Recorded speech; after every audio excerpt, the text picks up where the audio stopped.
Hola mundo, en el video de hoy les traemos una entrevista con un japonés que hace 6 años que trabaja en la industria del turismo y nos va a dar todos los mejores consejos, tanto si quieren venir a Japón, si están armando su viaje y quieren ver qué tips les pueden pasar para ahorrarse dinero, y también si no quieren venir igual pueden aprender diferencias culturales, shocks, qué cosas son de mala educación en Japón, qué hacer, qué no hacer. Antes de empezar dale like al video y si todavía no te suscribiste, suscríbete ahora, activa la campanita para no perderte ninguno de los videos que se vienen y ahora sí, empezamos.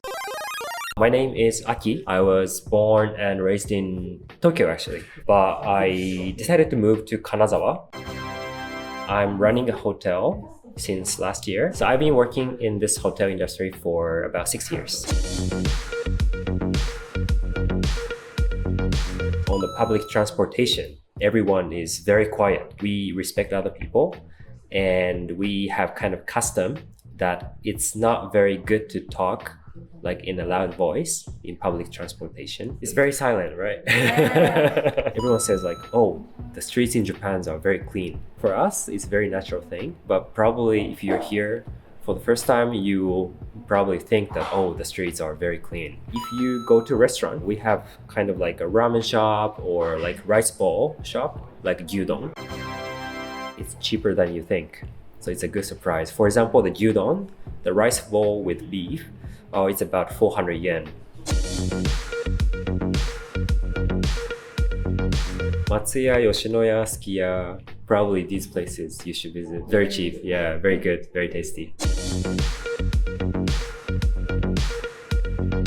Japan is very, let's say like modern country. I think it's already like westernized. So there is no like super big surprise to you or cultural shock. But if I take my friend from out of Japan to my neighborhood, which is Akihabara area, they feel kind of cultural shock because in Akihabara city, we have lots of game center. And also like a maid cafe. We have something crazy like game center and maid cafe, yeah. But I want to tell you that I don't really go to game center and maid cafe. I've never been there actually. I think Japan is very kind of diverse. So like people can say, oh, I like this kind of cafe, I like this kind of game. I think that's the good thing about Japan. Yeah, like you can dress like as you wish. So some people like wear very kind of like, shiny, colorful dress. People like, think, oh, he's unique and it's okay. I will always like recommend going to onsens or sentos. Interrumpo para decirles que si no saben lo que es un onsen, tenemos un video para que vean después de este explicando todo al detalle y mostrándolo por dentro, se los dejo por acá. Igualmente ahora a continuación nuestro amigo Aki les va a dar consejos de cómo comportarse en un onsen. Escuchémoslo. First, I'm gonna ask, do you have tattoos? Because some onsen, some sentos, they don't like allow tattoos, but like some allows it. So first I check like, oh, do you have tattoos? And if yes, I recommend this onsen, this hot springs. And if you know, okay, you can go anywhere. So first, you need to be naked. Don't wear swimming pants, anything, naked. You bring 2 towels, 1 small towel and big towel. A big towel is after taking a bath. So you can bring this small towel with you inside the bath. First, before going to the bath, you need to wash your body. Then you use the small towel and go into the bath. But you cannot put inside the pool. You need to put somewhere here or somewhere other side.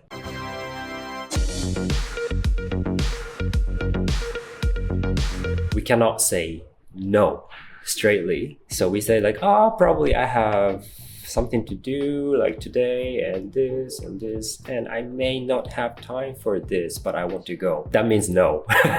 But if you meet like people from outside of Japan, if I ask to him like, oh, you want to go to cafe with me? Oh, no, thanks, it's okay. So probably that might be a big cultural shock to Japanese people because we are not used to it.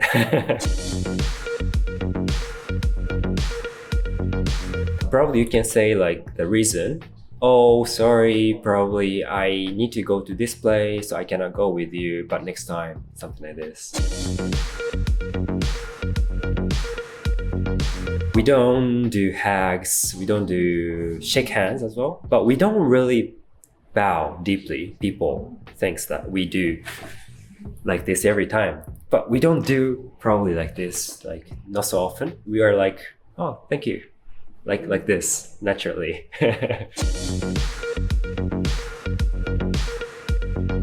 If you're drunk, probably you can do it. If they're drunk, they're so different. Yes.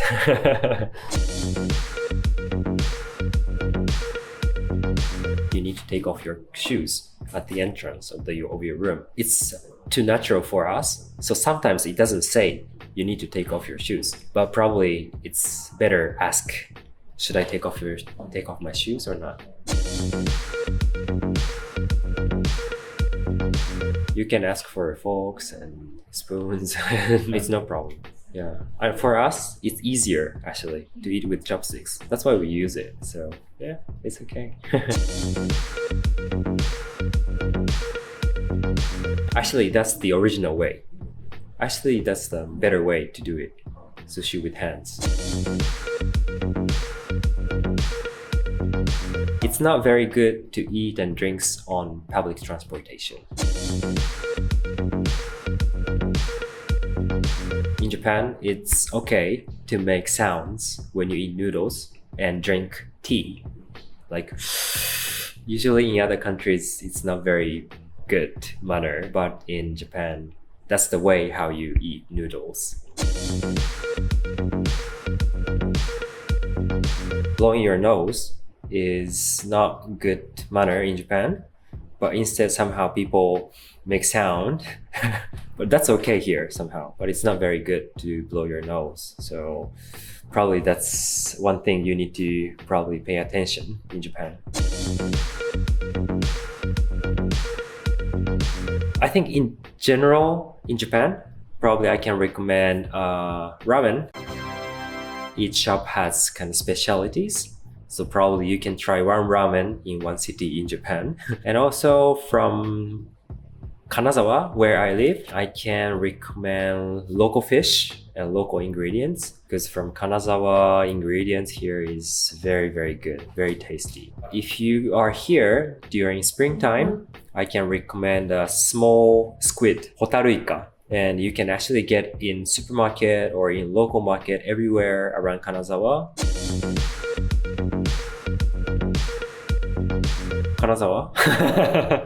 Well, probably if you go to Tokyo, Osaka, probably it's a big city. So it's not a big surprise actually. I can recommend places very authentic. Probably that's what you are looking for if you are here for the first time. Kanazawa is like very authentic Japan city. Then I can recommend Kyoto, Takayama, and maybe Kyushu. Kyushu has its own culture and good foods, good culture, and it's a bit different from like Tokyo, Osaka. Kanazawa has a very authentic like culture. Some other places, if it's too popular, it's a little bit touristic. In Kanazawa, there are a lot of things still like very natural, traditional, and not touristy. So if you want to have a very authentic, real experience, real Japanese experience, I definitely can recommend Kanazawa. There are some workshops, and if you are here in winter times, there are some sake brewery tour, so you can actually see how people make sake. And also second thing is like handcraft. In Kanazawa, we have a handcraft called kutaniyaki. There is a place that you can actually try making kutaniyaki by yourself.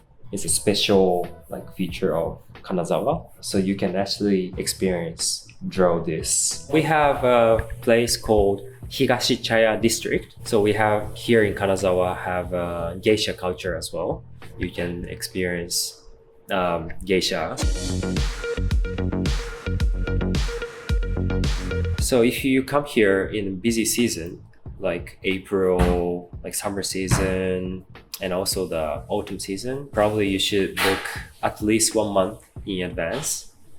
Otherwise, it's gonna be fully booked. But if you are here during off season, like low season, probably you can just book 1 week before. Oh, so if you want to save some money, the main cost for you, probably the transportation and like place accommodation and food. So for transportations, if you're here for like longer time, probably JR has a pass that you can travel anywhere across Japan. JR pass, then you can definitely save some money. And also about accommodation, you can probably choose a place which has a kitchen. You can go to the supermarket and you can cook by yourself. Then you can definitely save your money. If you want to travel to Japan, please feel free to like contact our Instagram account, and we're happy to answer your questions in English or in Japanese. There are some hotels that has a function like tourist information, and they are like bilingual, both English and Japanese. If you actually talk with these like companies or these hotels, these people in advance before coming here, probably you don't need to worry about the stay during Japan. So we are happy to help these kind of questions. So yeah. We look forward to seeing you in Japan, in Kanazawa. Bye. Esperamos que hayan disfrutado de este video. Cuéntenos en los comentarios qué fue lo que más les sorprendió, lo que más les llamó la atención, qué cosas aprendieron que no sabían. Y ya saben, si están considerando venir a Japón, consideren pasar por Kanazawa. Es una verdadera joyita con mucho para ofrecer. Ya les vamos a sacar otro video con todas las cosas para hacer en Kanazawa. Y tenemos también este otro que hicimos hace 2 años con cosas para hacer en Kanazawa. Y si vienen, por supuesto, tienen que quedarse con nuestros amigos de Linnas, que se los recomendamos realmente de corazón. Es un lugar impecable y no se van a arrepentir. Muchas gracias por llegar hasta el final y nos vemos en el próximo video.